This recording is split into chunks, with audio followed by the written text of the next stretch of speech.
আজকে তৈরি করে দেখাবো সম্পূর্ণ নিরামিষ সাদা আলুর দমের রেসিপি। অনুষ্ঠান বাড়ি বা পুজো বাড়িতে যেই ধরনের আলুর দম আমরা খেয়ে থাকি একদম সেই রকমভাবে আজকে এই নিরামিষ আলুর দমটা বানিয়ে দেখাবো। লুচি, পরোটা, ফ্রাইড রাইস সব কিছুর সাথেই পরিবেশন করতে পারবে স্বাদে গন্ধে ভরপুর এই সাদা আলুর দমের রেসিপি। তাহলে চলো আর কথা না বাড়িয়ে ঝটপট করে রেসিপিটা দেখে নেওয়া যাক। নমস্কার, আমি সুস্মিতা। আমার রান্নাঘরে সবাইকে স্বাগত জানিয়ে শুরু করছি আজকের রেসিপি। আলুর দম তৈরি করার জন্য সবার প্রথমে আমি এখানে একটা কড়াইয়ের মধ্যে দিয়ে দিয়েছি বেশ খানিকটা জল। এখন আমি আলুগুলোকে হালকা করে একটু ভাপিয়ে নেব। এখানে আমি 7 থেকে 8টা আলু নিয়েছি। মিডিয়াম সাইজের আলু, একটা আলুকে 2 টুকরো করে কেটে নিয়েছি।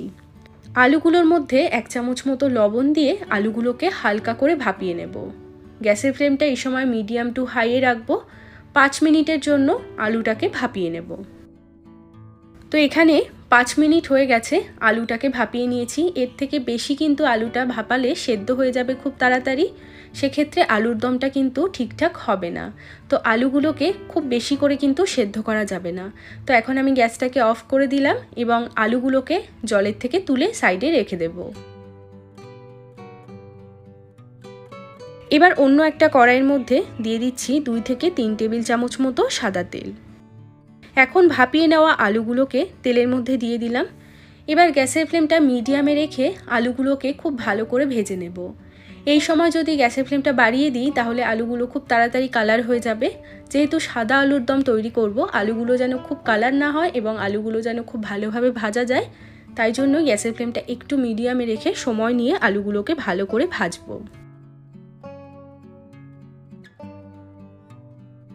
তো এখানে মোটামুটি 10 থেকে 15 মিনিট মতো সময় নিয়ে আলুগুলোকে ভালো করে ভেজে নিয়েছি।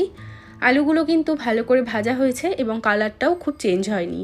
এখন আমি আলুগুলোকে তুলে নেব।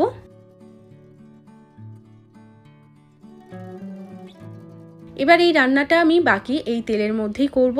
সবার প্রথমে তেলের মধ্যে ফোড়ন দিয়ে দেব কিছু গোটা মশলা, যেমন নিয়েছি 2টো দারচিনি, 2-3টে এলাচ, 3-4টে লবঙ্গ, 2টো তেজপাতা এবং 2টো শুকনো লঙ্কা।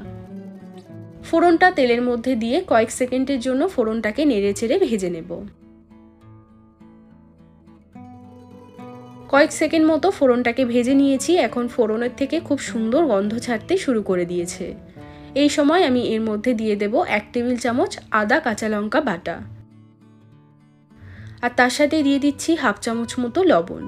গ্যাসের ফ্লেমটা এখন একদম লোতে করে দেব। যেহেতু আদা তেলের মধ্যে দিলেই ছিটকায় তেলটা, তাই জন্য একটু লবণ দিলাম, তাহলে কম ছিটকাবে।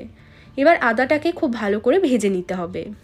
যতক্ষণে আমাদের আদা বাটাটা ভাজা হচ্ছে ততক্ষণে আমি একটা ঝটপট করে পেস্ট বানিয়ে নেব। এর জন্য আমি নিয়েছি একটা গ্রাইন্ডার জার। এর মধ্যে দিয়ে দিচ্ছি 5-6টা মতো কাজু বাদাম। কাজু বাদামটাকে আগে থেকে জলের মধ্যে ভিজিয়ে রেখেছিলাম। কাজু বাদামটা একটু ভিজিয়ে রাখলে তাহলে কিন্তু কাজু বাদামটা একদম মিহি করে বাটা যায়, আর না হলে একটু দানা দানা থেকে যায়। তার সাথে দিয়ে দিচ্ছি 2 থেকে 3 টেবিল চামচ মতো টক দই। এবার এই কাজু আর টক দইটাকে খুব ভালো করে মিক্সিতে বেটে নিতে হবে। তো এখানে দেখো কাজু এবং টক দইটা একদম মিহি করে বেটে নিয়েছি। এদিকে আমাদের আদা বাটাটাও কিন্তু ভালো করে ভাজা হয়ে গেছে। গ্যাসটা একদম লোতে রেখেই কিন্তু এই টক দই এবং কাজুর পেস্টটা দিয়ে দেব। টক দইটা দেওয়ার সাথে সাথেই খুব ভালো করে একবার তেলের মধ্যে মিশিয়ে দেব। না হলে এই সময় কি হয়, দইটা দিলেই অনেক সময় দইটা একটু ছানা কেটে যায়। সেক্ষেত্রে গ্যাসের ফ্লেমটা একদম লোতে করে দিতে হবে, না হলে বন্ধ করে দিতে হবে। দইটা ভালো করে মিশে যাওয়ার পর এখন এর মধ্যে আমি দিয়ে দিচ্ছি 1/2 চামচ মতো ভাজা জিরের গুঁড়ো, দিয়ে দিচ্ছি 1/2 চামচ ভাজা ধনে গুঁড়ো, আর কালারের জন্য দিয়ে দিচ্ছি 1/2 চামচ মতো কাশ্মীরি লঙ্কার গুঁড়ো। তবে এটা অপশনাল, এটা চাইলে তোমরা নাও দিতে পারো। তার সাথে দিয়ে দিচ্ছি 1/2 চামচ চিনি। লবণ যেহেতু আগেই দিয়েছি, লবণটা আমি আর এখন দেব না। যদি প্রয়োজন মনে হয় পরে আমি লবণটা অ্যাড করে নেব। এখন এই মশলাটাকে খুব ভালো করে মিশিয়ে নিচ্ছি।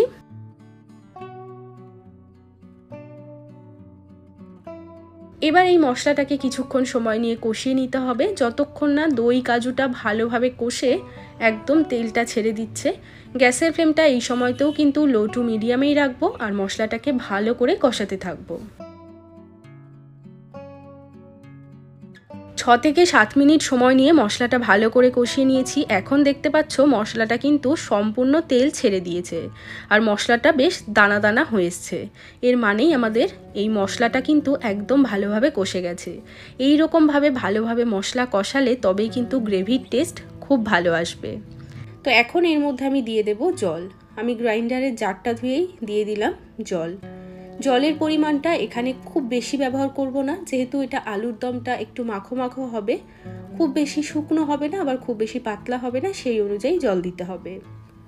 ঝোলটাকে ভালো করে মিশিয়ে নিয়ে এখন এর মধ্যে আমি দিয়ে দেব ভেজে রাখা আলু। এবার দিয়ে দিচ্ছি এর মধ্যে সামান্য একটু কাসুরি মেথি। কাসুরি মেথিটাকে এইভাবে একটু হাত দিয়ে গুঁড়ো করে দিলাম, এতে করে ফ্লেভারটা খুব ভালো আসে। আর নিরামিষ সাদা আলুর দমে একটু কাসুরি মেথি দিলে খেতে কিন্তু দুর্দান্ত হয় আর গন্ধটাও ভীষণ সুন্দর আসে। তো সমস্ত কিছু ভালো করে মিশিয়ে নিয়ে ঢাকা দিয়ে 10 মিনিটের জন্য একদম লো আঁচে আলুর দমটাকে রান্না করব। তো 10 মিনিট হয়ে গেছে, এখন আমি ঢাকাটা সরিয়ে নিচ্ছি। আমাদের আলুর দম কিন্তু মোটামুটি রেডি হয়ে গেছে। যদি মনে হয় আলুটা শক্ত আছে তাহলে আরও কিছুক্ষণ আলুর দমটাকে জাল করে নিতে পারো। তবে যেহেতু আলুটাকে ভাপিয়ে নিয়ে ভেজে রান্না করেছি, আলু কিন্তু একদম সুন্দরভাবে গলে গেছে। তো এখন আমাদের আলুর দম কিন্তু একদম রেডি। আর 2 মিনিট মতো জাল করব, এতে করে এক্সট্রা যে আলুর দমের তেলটা রয়েছে সেটা ওপরে ভেসে উঠবে। তো ঢাকা ছাড়া আরও 2 মিনিট মতো আলুর দমটাকে এইভাবে জাল করে নিয়েছি। এখন আমাদের তেলটাও দেখো আলুর দমের থেকে ছেড়ে দিয়েছে। তো আমাদের আলুর দম একদম তৈরি হয়ে গেছে। এখন আমি গ্যাসটাকে অফ করে দেব। তো তৈরি হয়ে গেল ভীষণই সুস্বাদু নিরামিষ সাদা আলুর দম। নিরামিষের দিনে যদি এরকম একটা আলুর দম তৈরি করা হয় তাহলে সেই দিনকের খাবারটাও কিন্তু দুর্দান্তভাবে জমে যাবে। এই আলুর দমের সাথে লুচি, পরোটা, ফ্রাইড রাইস খেতে দুর্দান্ত লাগবে। অবশ্যই একবার হলেও এই আলুর দমটা বানিয়ে দেখবে, সকলে ভীষণ পছন্দ করবে। আর আজকের এই নিরামিষ আলুর দমের রেসিপিটা যদি ভালো লেগে থাকে তাহলে অনুরোধ করব একটা লাইক করার জন্য। চ্যানেলটিকে এখনও পর্যন্ত সাবস্ক্রাইব করে না থাকলে চ্যানেলটিকে সাবস্ক্রাইব করে নিতে পারো যদি এরকম আরও ভিডিও দেখতে চাও। সবাই ভালো থাকবে, সুস্থ থাকবে। আমি আবারও চলে আসবো অন্য কোনো রেসিপির সাথে। আজ এ পর্যন্তই, টাটা।